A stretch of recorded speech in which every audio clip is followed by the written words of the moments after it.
लाल बावट्याच्या बिऱ्हाड आंदोलनाला यश. प्रलंबित वनदावे निकाली काढल्याने मध्यरात्री आंदोलन स्थगित. भर पावसात सुद्धा आंदोलनकर्त्यांनी जेवणाच्या चुली पेटवत स्वयंपाक केला. गेल्या अनेक वर्षापासून आदिवासींचे प्रलंबित वनदाव्यासाठी भारताचा मार्क्सवादी लेनिनवादी लाल बावटा पक्षाने बोईसर फॉरेस्ट कार्यालयावर 25 जूनपासून बेमुदत बिऱ्हाड आंदोलनाला सुरुवात केली होती. बोईसर एसटी डेपोतून सकाळी 2:02च्या रांकेत शिस्तबद्ध पद्धतीने रॅली काढत मोर्चाला सुरुवात झाली.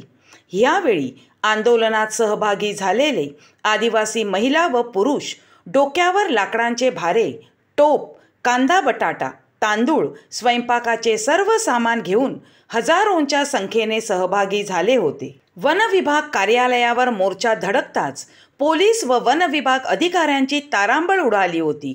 मोर्चाचे रूप आक्रमक होते. मोर्चाचे सभेत रूपांतर झाले. राज्य सचिव कॉम्रेड आदेश बनसोडे, जिल्हा सहसचिव कॉम्रेड शेरू वाघ, शहापूर तालुका सचिव कॉम्रेड भगवान म्हणणे, डहाणू तालुका कमिटी सदस्य कॉम्रेड वामन किंड्रा, कॉम्रेड किरण डुबळा यांनी जोरदार भाषणे केली. भाषणातून वन विभागाला चांगलेच धारेवर धरले. कॉम्रेड सीता जाधव, लोकशाही महिला संघटना जिल्हा अध्यक्ष, तालुका अध्यक्ष कॉम्रेड भारती गुजर, कॉम्रेड अरुणा मुकणे यांनी परिस्थितीवर आधारित आंदोलनाची गाणी गात आंदोलनाची शोभा वाढवली. तसेच शिष्यमंडळ व प्रशासनासोबत चर्चा चालू होती.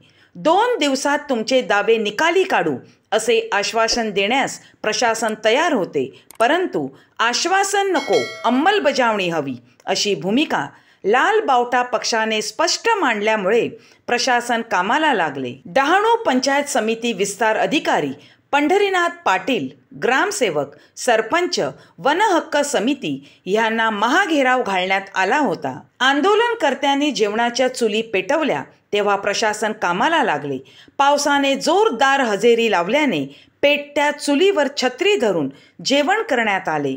प्रचंड पाऊस वारा असूनही आंदोलनकर्त्यांचा निर्धार ठाम असल्याने प्रशासनाला झुकावे लागले. सर्व प्रलंबित वनदाव्यांची पूर्तता करून मध्यरात्री प्रांत कार्यालयात दाखल करण्यात आल्याने रात्री उशिरा हे आंदोलन स्थगित करण्याचा निर्णय कमिटीने घेतला. पोलिसांनी आंदोलनकर्त्यांना प्रचंड सहकार्य केल्यामुळे बोईसर पोलीस निरीक्षक पवार यांचे आभार दाभोण गाव कमिटी सचिव कॉम्रेड रामजी बरड यांनी मानले.